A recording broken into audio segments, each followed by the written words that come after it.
Good day to all the employer in Turkey. Ma'am, sir, first of all, I just want to say thank you for this opportunity. Let me introduce to you myself. I am Maria Leonora Cuenca, 41 years old. I am high school graduate from Philippines. I had a living partner.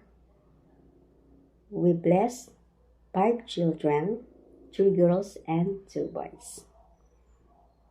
I had work experience in Hong Kong as domestic helper, nanny.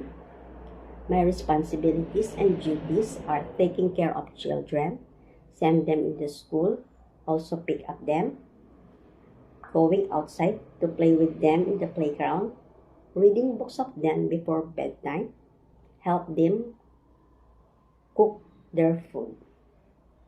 And also I'm doing some household chores like cleaning, marketing, laundry, ironing, and cooking. As a nanny, my personality are trustworthy, kind, respectful, and God's-fearing.